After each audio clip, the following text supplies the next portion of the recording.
मेरे प्यारे बच्चों।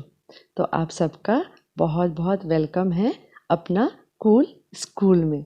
तो आज हम बहुत ही इम्पॉर्टेंट टॉपिक को टच करने वाले हैं, 12th क्लास का हिंदी असाइनमेंट, जो कि आपको कहीं नहीं मिलेगा, सिर्फ यहीं पे मिलेगा। तो चलिए शुरू करते हैं। हमारा पहला क्वेश्चन है, बच्चे प्रत्याशा में होंगे, नीड़ों से झांक रहे होंगे, यह ध्यान परों में चिड़ियों के भरता कितनी चंचलता है, दिन जल्दी जल्दी ढलता है। उपयुक्त पंक्तियों में निहित भाव, सौंदर्य एवं शिल्प सौंदर्य को लिखिए। तो ये 3 मार्क्स का है। इसमें हमको ये बताना है कि पोएट ने, कवि ने क्या सोच के ये पोयम बनाया और उसमें कौन सा सौंदर्य, शिल्प सौंदर्य उन्होंने इस्तेमाल किया। तो चलिए देखते हैं आंसर क्या होना चाहिए। सबसे पहले देख लेते हैं इसमें भाव क्या है। भाव मतलब कि जो कवि हैं उन्होंने कौन से भाव से इस कविता को लिखा है। तो भाव सौंदर्य है। इस कविता में कवि का भाव यह दर्शाता है कि अपने बच्चों से मिलने की चाह संसार के हर प्राणियों में देखा जा सकता है, फिर चाहे वह चिड़िया ही क्यों ना हो। कवि ने चिड़िया की व्याकुलता अपने बच्चों से मिलने के लिए अपने पंखों में किसी तरह की चंचलता दिखाती है, इसकी एक मार्मिक छवि पेश की है उन्होंने। चिड़िया तथा उसके बच्चों के मिलन की आतुरता को इस काव्यांश में स्पष्ट रूप से देखा जा सकता है। चलिए अब हम शिल्प सौंदर्य देख लेते हैं। भाषा, इस काव्यांश की भाषा बहुत सरल सहज है। कवि की भाषा सत्कृत निष्ठ तथा भाव के अनुरूप है। चंचलता है तथा ढलता है में तुकांत शब्दावली है। जल्दी जल्दी में अनुप्रास अलंकार का प्रयोग हुआ है। जल्दी जल्दी शब्द की आवृत्ति हुई है। अंतः पुनरुक्ति प्रकाश अलंकार है। तत्सम, इसमें तत्सम शब्दावली की प्रमुखता है। पक्षियों के बच्चों द्वारा घोंसले से झांका जाना गति एवं दृश्य बिंब उपस्थित करता है। तो ये था हमारा पहला आंसर। मैं उम्मीद करती हूँ कि आप लोगों को अच्छे से समझ में आ रहा होगा। देखिए अभी तक हिंदी का वीडियो यूट्यूब में कहीं भी नहीं है, एक भी वीडियो नहीं है। तो ये वीडियो मैंने ही पहली बार बनाया है। तो मैं उम्मीद करती हूँ कि आप लोग इसको अच्छे से समझोगे और बहुत अच्छे से असाइनमेंट को अपना कंप्लीट करोगे, क्योंकि मैं चाहती हूँ बच्चों कि आप लोग अपना असाइनमेंट बहुत अच्छे से कंप्लीट करें। और आप लोग सिर्फ कंप्लीट ही ना करें, मैं चाहती हूँ कि आप लोग अच्छे से उसको समझ के, आप लोगों को समझ आना चाहिए मेन, क्योंकि स्कूल तो हो नहीं रहा है, ऑनलाइन क्लासेस भी हमेशा आप लोगों के पास मोबाइल अवेलेबल होता नहीं है। तो मैं जानती हूँ कि ऑनलाइन क्लासेस में क्या क्या दिक्कतें आ रही हैं। तो मैं अच्छे से जानती हूँ कि बच्चों को क्या परेशानी आ रही है। इसलिए यूट्यूब के माध्यम से हम ये सब बताना चाहते हैं, ताकि कभी भी बच्चे के पास मोबाइल आए तो बच्चा कम से कम अपना पसंदीदा जो भी मैटर है, पढ़ने का मटेरियल, वो ढूंढ के पढ़ सके। बस यही उद्देश्य है मेरा। और मैं ये बोलना चाहती हूँ कि बच्चों, सबसे पहले मैंने ही यूट्यूब में असाइनमेंट डालना शुरू किया। आप लोगों को अगर याद होगा तो 29 को सबसे पहले मैंने ही वीडियो डाला था इंग्लिश का, क्लास 10th इंग्लिश का। और उसके बाद बच्चों का इतना रिक्वेस्ट आया कि मैं मजबूर हो गई आप लोगों के रिक्वेस्ट के मारे बाकी सब्जेक्ट्स का बनाने में। मैंने दूसरे ही दिन सारी रात मेहनत करके पूरा ऑल सब्जेक्ट का मैंने यूट्यूब में 30 को डाल दिया। और उसके बाद बहुत सारे ऐसे चैनल हैं जिन्होंने मेरे कंटेंट को लेकर बहुत ही सुंदर से सजा के, टाइप करके, अपने मोबाइल से या लैपटॉप से, जिससे भी उन्होंने किया होगा, बहुत ही सुंदर बेहतरीन ढंग से उसको पेश किया।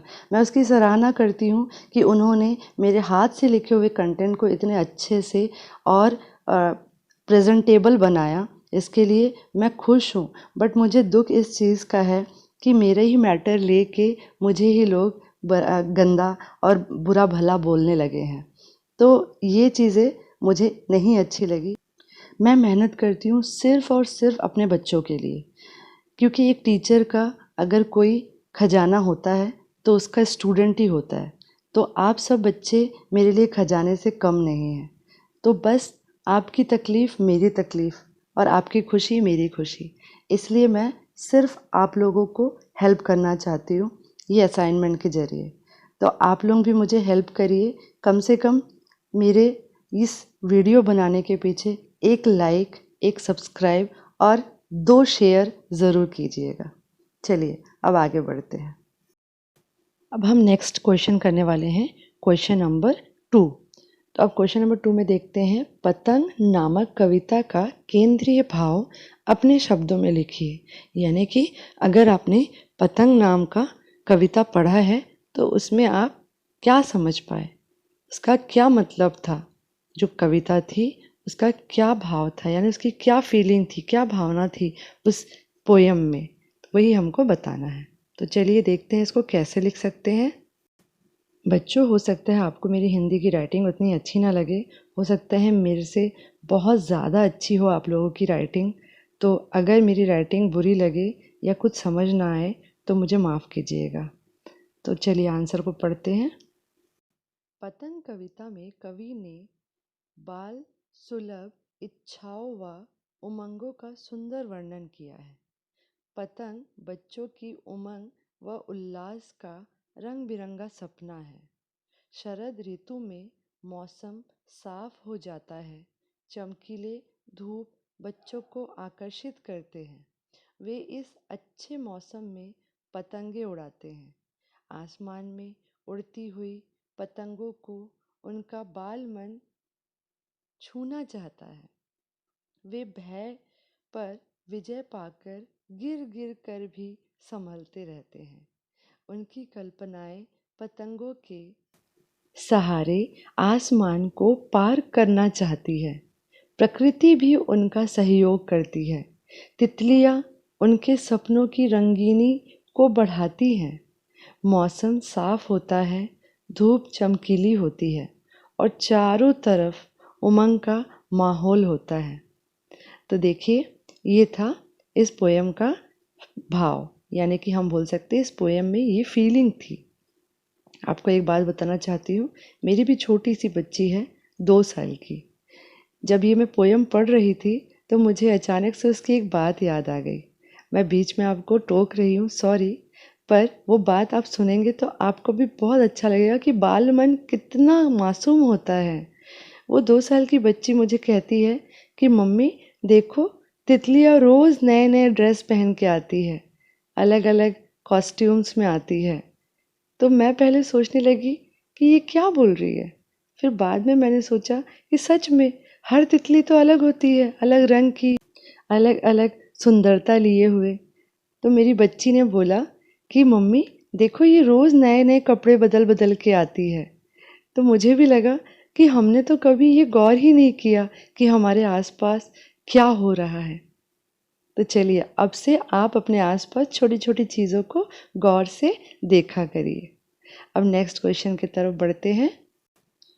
प्रश्न नंबर 3, बाजारूपन अथवा कपट से क्या तात्पर्य है? किस प्रकार से व्यक्ति बाजार को सार्थकता प्रदान करते हैं? तो चलिए देखते हैं इसका आंसर क्या होगा। बाजारूपन से तात्पर्य है, यानी कि इसका मतलब है दिखावे के लिए बाजार का उपयोग। यानी कुछ लोग होते हैं ना, जिनको ज़रूरत नहीं होती फिर भी बाजार से कुछ भी उठा के ले आते हैं सिर्फ दिखाने के लिए। बाजार छल व कपट से निरर्थक वस्तुओं की खरीद फरोख्त दिखावे व ताकत के आधार पर होने लगती है। तो बाजार का बाजारूपन बढ़ जाता है। क्रय शक्ति से संपन्न व्यक्ति चमक दमक व दिखावे के लिए व्यर्थ तथा आडंबर की चीज़ें खरीदते हैं। इससे उनकी अमीरी का पता चलता है।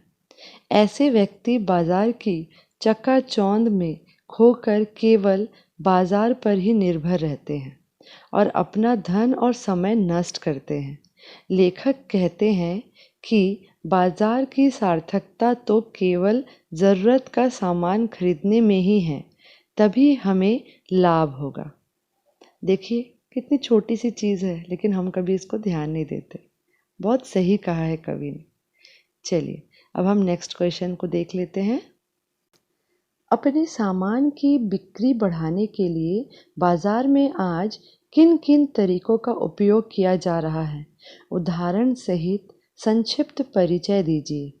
आप स्वयं किस तकनीक या तौर तरीके का प्रयोग करना चाहेंगे जिससे बिक्री भी अच्छी हो और उपभोक्ता गुमराह भी ना हो?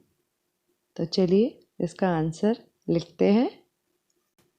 अपने सामान की बिक्री बढ़ाने के लिए कंपनियां तरह तरह के तथा नित्य नए तरीके अपना रही है। पहला पॉइंट, सेल लगाकर अर्थात दाम में कुछ प्रतिशत की कटौती करके। दूसरा, एक सामान के साथ कोई अन्य सामान मुफ्त देकर। तीसरा, स्क्रैच कूपन के माध्यम से नगद या अन्य महंगी वस्तुएं मिलने का प्रलोभन देना, यानी लालच देना। अधिक मात्रा में खरीदने पर दाम में कमी करके मैं अपने सामान की गुणवत्ता बढ़ाकर तथा यथासंभव इसका मूल्य कम रखकर प्रचार करूंगा। साथ ही बाजार में उपलब्ध उसी प्रकार के अन्य सामान से उसकी गुणवत्ता एवं मूल्य का तुलनात्मक विवरण, सही वजन, उत्पादन तिथि आदि ग्राहकों को बताऊंगी ताकि सामान की बिक्री अच्छी हो और उपभोक्ता गुमराह होने से बच सके। तो ये तरीके अपनाकर हम कस्टमर को यानी उपभोक्ताओं को भी लाभ पहुंचा सकते हैं अगर हम दुकानदार होते तो, और दुकानदारी भी हमारी अच्छी चलती। अब हम आखिरी क्वेश्चन में आ गए हैं।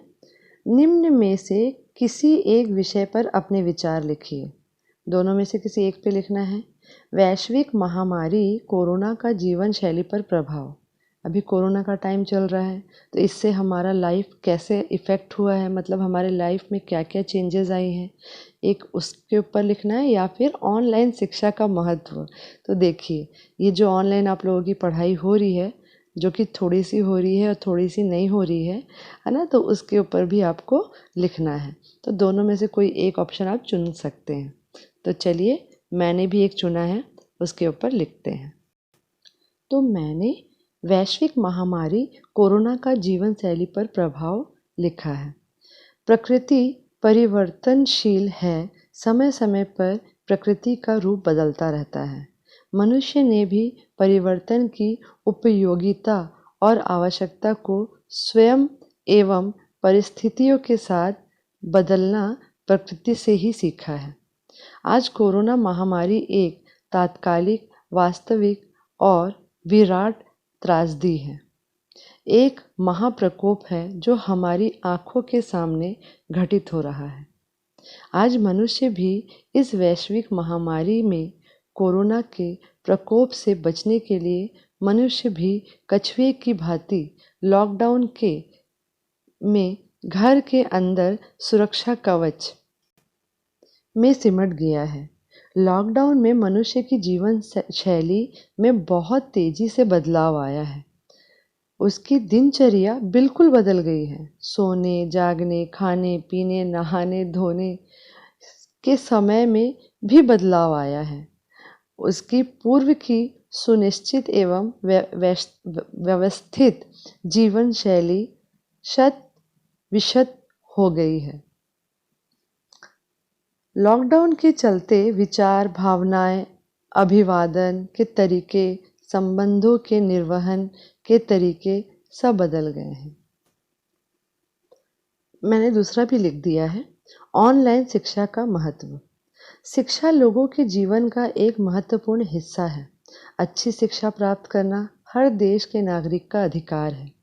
समय परिवर्तनशील है, इसलिए आजकल वर्तमान जीवन में ऑनलाइन शिक्षा का बोलबाला है।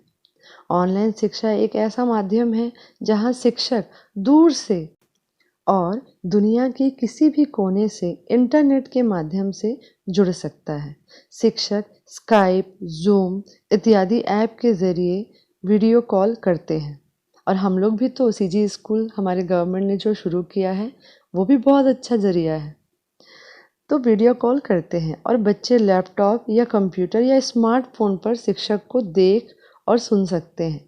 शिक्षक बच्चों को पढ़ाने के लिए अपने कंप्यूटर स्क्रीन शेयर करते हैं जिससे बच्चे घर बैठे शिक्षा प्राप्त कर सकते हैं।